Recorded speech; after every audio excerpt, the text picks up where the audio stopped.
I'm Sandy Werner. I'm one of the organizers for this event, and hopefully I'm not on mute. No, I'm not. Okay, it's all good.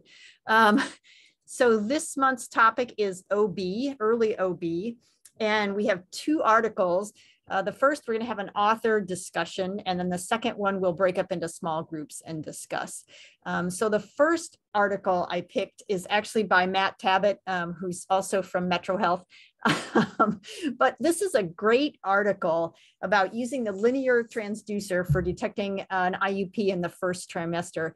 And I like it because it's really simple, and it certainly added something to my technique, but it's also a really good project that someone like a fellow could complete in a year. So I'm going to have Matt kind of go through the article, but also kind of go through the timeline and how long it took him to get the IRB and all of that. Because I think this is a nice sizable project for fellows. So Matt Tabbut, who is our ultrasound division director. I asked people to submit a fun fact, and he said, I have a renovated century home on a 20-acre hobby farm. I have 4 kids. I enjoy finance, working out, working on projects, building things, and constantly learning. And that really sort of does describe Matt. How he does all that, I don't know. Take it away. Thanks, Sandy. I don't know how I get it all done. Something's falling through the cracks somewhere. But thank you guys for having me. Thanks for being a part of this today. Yeah, this is a study that we did my fellow year. So just a little bit about myself. I'm here at Metro Health with Sandy. I went to medical school at Rosalind Franklin University, Chicago Med, graduated in 2010, did residency here at Metro, fellowship under Bob Jones here at Metro, and they keep paying me. So I keep showing up. So it's a good thing. And over the course of the intervening time between when I graduated and now, I've basically just done the various different tasks, up the ranks here. And as Bob's moved on to more medical school stuff, I've kind of taken filled his shoes, or attempted to. He left some rather sizable sneakers for me to fill here in our division. So that's kind of a little bit about me. But this is my fellow project. And it's certainly nothing spectacular, but I think it is helpful for the bedside clinician. I know when we presented this over at AIUM as an abstract, it kind of got a little critique from the obstetricians and radiologists who didn't really like the fact that it doesn't hit the comprehensive nature of ultrasound. But it's a nice sizable fellow project. So essentially what we were doing, we had found in our clinical practice, in fact, I can't really take complete credit for this, because one of my colleagues, introduced me to this technique during I guess it was my residency and, fellowship, early fellow time, where we decided, hey, if we can't see an IUP on transabdominal curvilinear ultrasound, ordinarily they get sent off to radiology to look for the IUP, rule out the ectopic with transvaginal, but obviously that takes time and all sorts of stuff. So we decided to start using the linear ultrasound because it provided a higher resolution view. And we noticed that there's some of those where you look and it's like, I think I might see something, but I'm not entirely sure. It's super small and the resolution just isn't good enough on the low frequency probe. So it's like, can we use the linear? And, so we'd been starting to use this technique, in our practice, and saw, well, there's some of these IUPs that we can actually find. And once we find the IUP, excluding heterotopic risk factors, I think we're done, right? It's what we'd stop at a transabdominal anyway. And so we basically decided to put this, pen to paper and see what the test characteristics came out to be in our shop. And, I think one of the critiques you can make about this is generalizability. And this represents kind of our experience in our shop with a pretty highly experienced crew. But it's certainly, we did it at the bedside, and we did it with our bedside machines, whether it be the HD11 or the Sparks. So that's kind of what the question you're trying to answer is, can we really do this linear transducer technique to identify the IUP and obviate the need to send the patient down to radiology? And kind of as a parenthetical aside, one of the original throwaway comments that I put in the article was the benefit to doing this is that we wouldn't have to do TV ultrasound. And I put in there, and women don't like that. And one of the reviewers came back and said, well, that's statistically untrue. Women don't mind getting the TV ultrasound performed. And so we ended up having to throw away that line. Anecdotally, I just feel like it's probably, on its face seems like it would be, if women had the opportunity to not get a TV ultrasound, they would prefer that. That being said, there is one article to support the reviewer's claim. And so, and any aspiring fellows out there who want to do a follow-on paper, that might be an option, but we had to throw that line out. But I mean, for us, it would save time. It saves kind of sending people down to another department to get this study done. And so, that's what we wanted to do. And so essentially what we did is we just incorporated this in our protocol, right? So normally we'd walk in for these women who are, symptomatic in their first trimester, belly pain or like pelvic pain, cramping or bleeding. And we walk in, we do our bedside ultrasound, with the curvilinear low frequency abdominal probe. And, if we could see it, great, we're done. If we can't see the IUP there, then we would, in our cohort, we'd add on the linear, see if we could see it there. If we couldn't, then we bail out and we send the patient down to radiology to get their transvaginal ultrasound. And I guess you could ask the question, why do we send them down to rads instead of just doing it ourselves?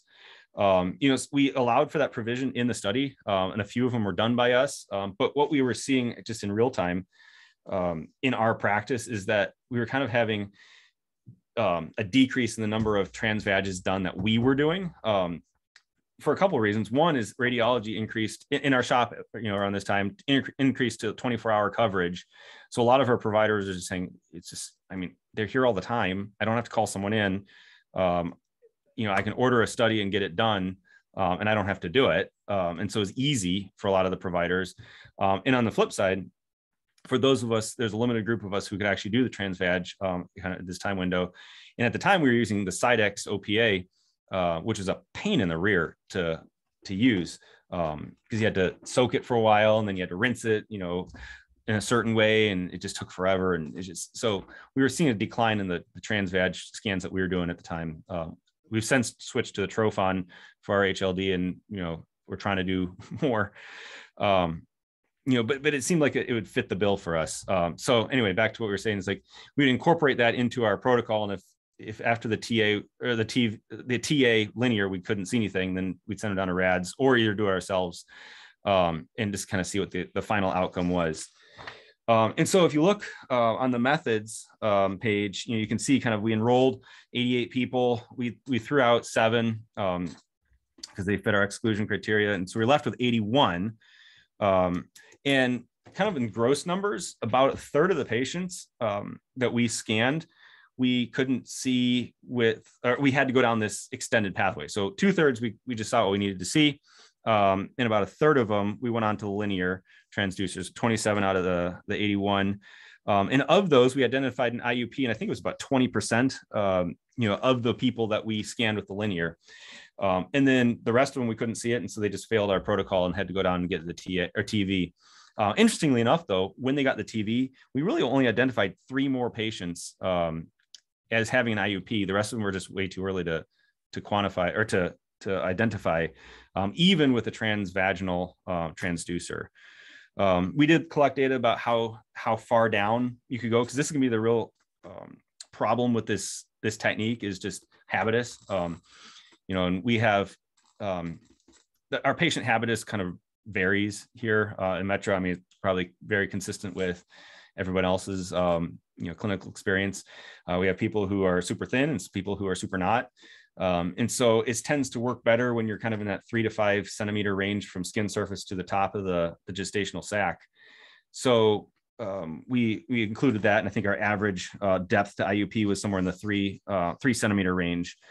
We collected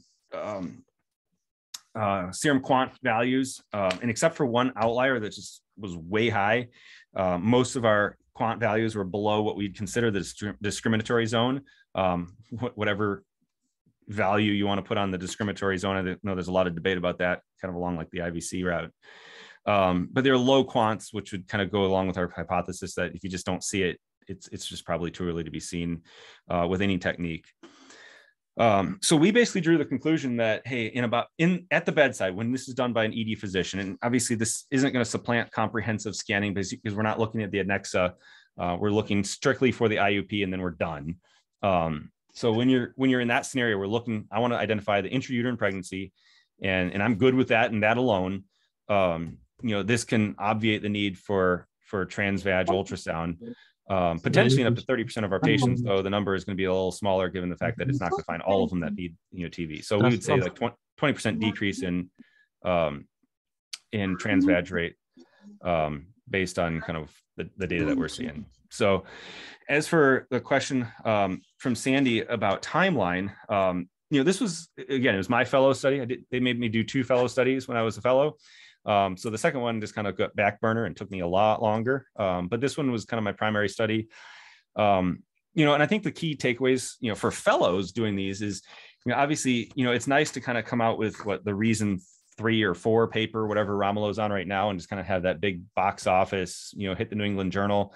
But those are not easily manageable as fellow papers. I mean, something small, I have this quick question. I can get the data collected in this quick way, and process through, is really kind of the ground that you want to tread as a fellow.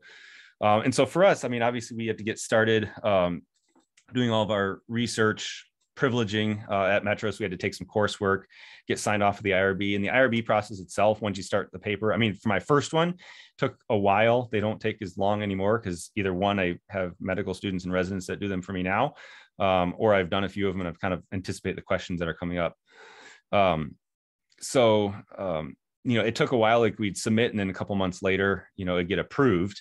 So obviously you got to consider that on the timeline. And the data collection, and for us, this one took a while and we collected 81 studies. And I have to go back and look at our numbers, but I think based on the numbers I collect on a monthly basis, we collect between 50, like mid to high teens number of first trimester transabdominal scans a month, maybe get up into the 20s based on our scan numbers at our shop. So we're looking at 4 or 5 months worth of data collection, which is kind of pushing the limits of ideal. As a fellow project, you kind of want something that you can collect in that time frame or less, just so you can work on your data analysis and paper writing and deal with all the revisions. So obviously this didn't get completely published, before I graduated, but it was in the works and getting written up and submitted. But yeah, then we wrote it up. We submitted the abstract, presented at AIUM, and then wrote up the paper, submitted it to, I think it was American Journal of Emergency Medicine, and with a couple quick revisions, got that through. So that's a little bit about our timeline, kind of how we got this paper through, and kind of some of my thoughts on the paper. But if you guys have questions or comments or things you want to say about it, feel free to dive on in. Hey, Matt.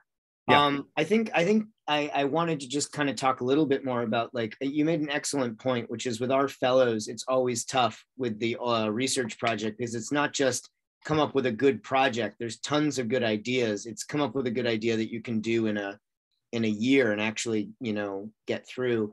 I'm curious as to, like, you chose to do the harder path and do a prospective study, which your data collection then becomes a huge part of the timeline. Could you talk a little bit about whether you considered doing this retrospectively and why you chose to go prospective with it? I think that might be helpful for some of the people listening. Yeah, great question. Number one is I didn't know a thing of what I was doing as a fellow, and I've kind of learned by trial and error. So if I had to do this all over again, I'd find something where the data was already collected for me, 100%. But, for us, we couldn't do it retrospectively because we didn't have the data. It was not a common practice for us to put the linear in for enough patients consistently to be able to call it, right? So we were doing it. But again, I don't think I could have given you any meaningful data retrospectively. I had to do it prospectively. But yeah, it's a great point. I mean, prospective work is not quick. Or if it is, or if you do prospective work, make sure you're not doing it on like the rate of ceruloplasm accumulation in Wilson's disease or whatever, some extraordinarily rare test that you have to do something common. So Matt, how many people did you involve in getting the prospective data? I know there was at least one resident, but did you have research people?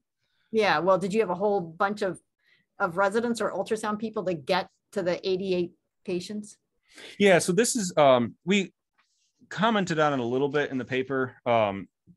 if you get into the weeds of the methods, we talked about it being a prospective convenience sample. And that was really because we did it during daylight hours when our ultrasound team was available.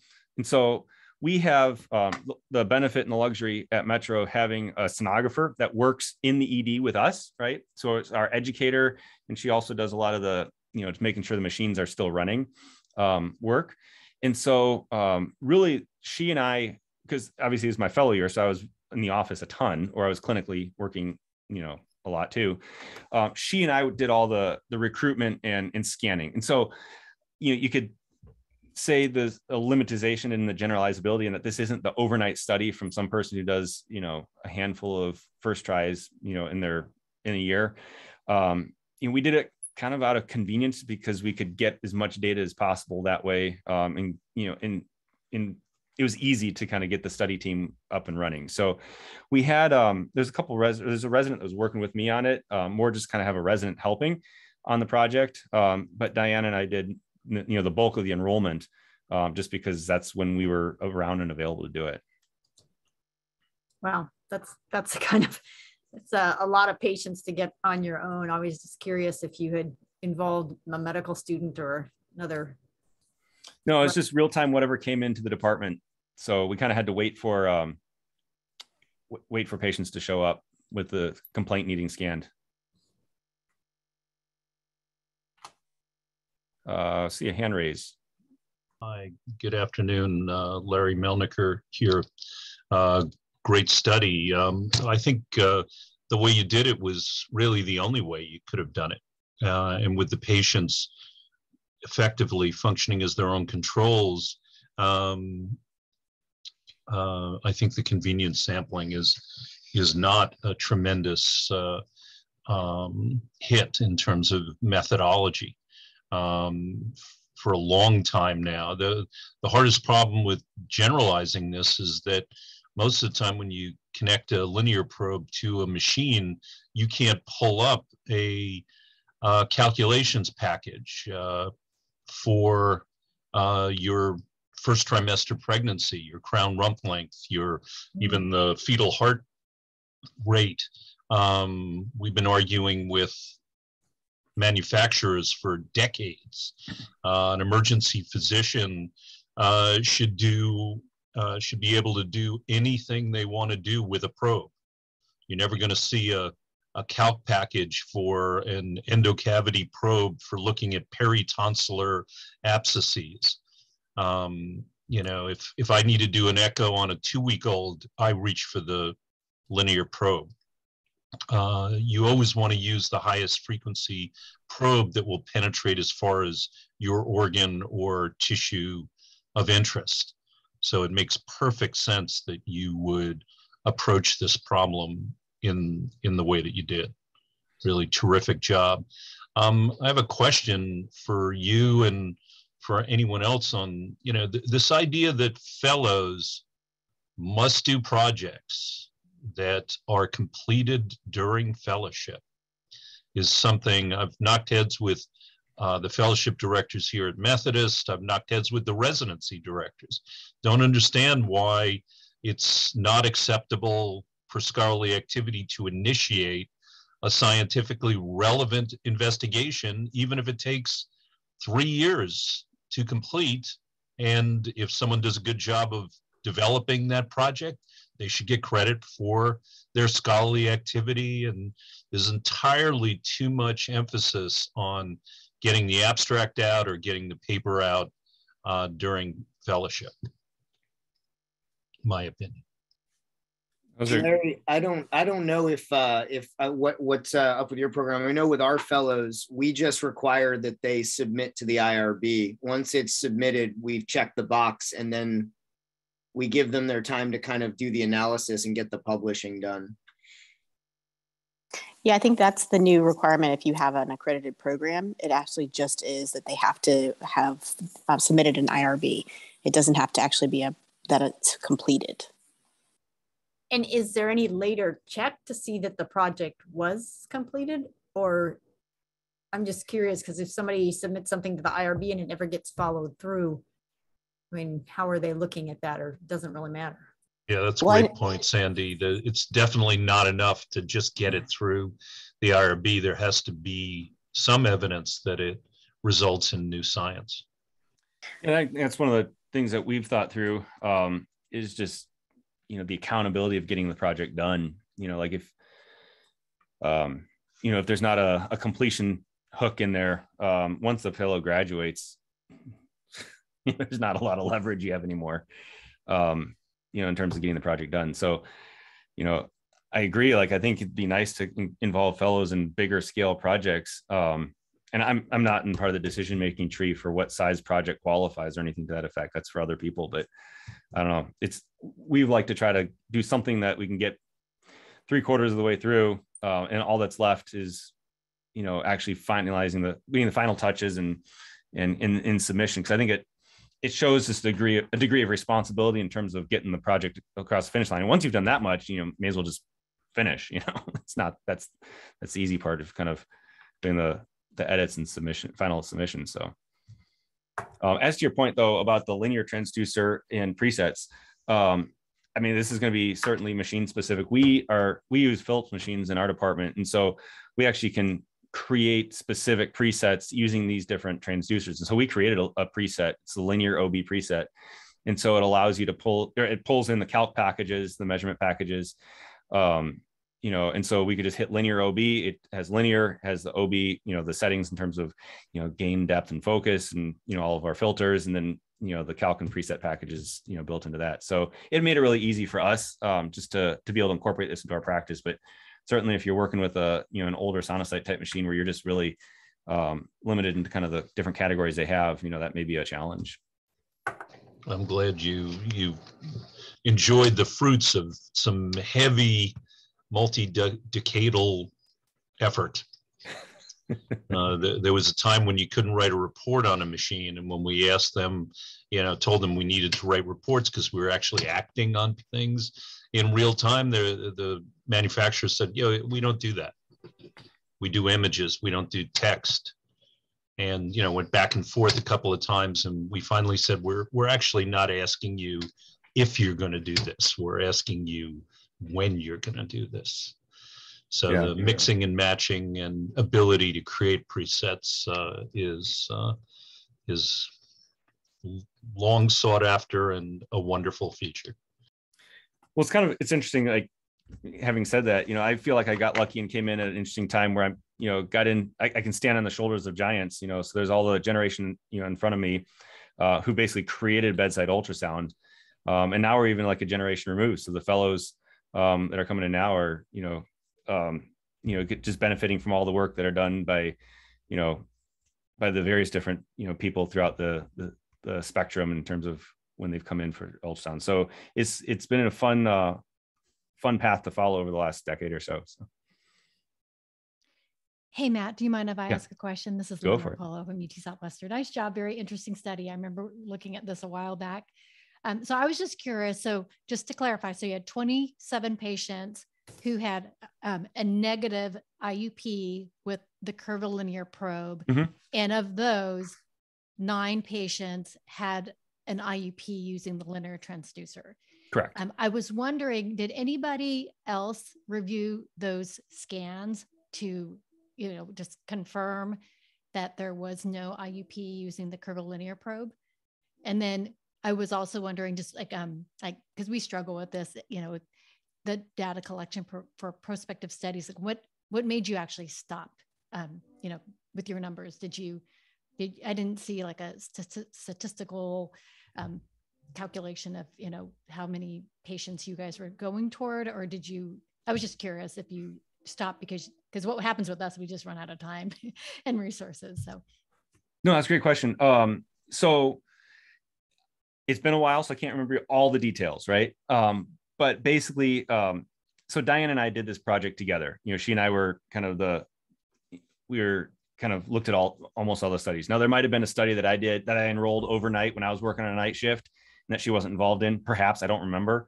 But I could say with pretty good confidence that most all of these patients, if not all of them, from a curvilinear and linear standpoint, Diane and I both looked at, even though the paper says that all the images reviewed by me is the fellow, right? so there was probably that level of redundancy, to confirm. We don't have a requirement at Metro, or didn't at the time, and we still don't, where, all of our bedsides have to be confirmed with a OB, like a radiology performed one. So they're, ours are standalone studies. So, again, there's nothing backing up other than our word for, what we're doing. Obviously it'd fit, the QA pattern. So the person at the time, Bob, was doing QA at the time. So if he reviewed one and saw it was bad, he would have told us about it. So kind of the standard things. I meant by another emergency medicine. Like no, is all reviewed by me and Diane. And then as to what are the stop criteria? Again, a lot of mistakes were made that could have make the paper look a lot better. And so we didn't talk about any statistical analysis. But if my memory serves me correctly, when I talked to one of our stats guys and says, how many do I need to show the result that I want to show? And he's like, you need this number. And so once we got above that number, we're done. So. Great. Thank you. Nice job again. Yeah, that was a great question. And Matt, for the future reference, Bob or somebody else should have been sort of the blinded independent reviewer for your 88 cases, patients that you enrolled. That's a pain in the butt to recruit somebody to do that. But if this floats your boat and something you want to continue studying for the next decade or so, you're going to need that kind of reliability assessment in your stats. Yeah, we've had to put some other in other studies that we've worked on, kind of take lessons we've learned from each study. And I guess this is a point for fellows, right? You're going to learn things you screw up in studies and kind of use those as little benchmarks or stop items that you can put in future studies, kind of how you have, review, or how you do something, or, whether you include stats information. So good point. Thank you.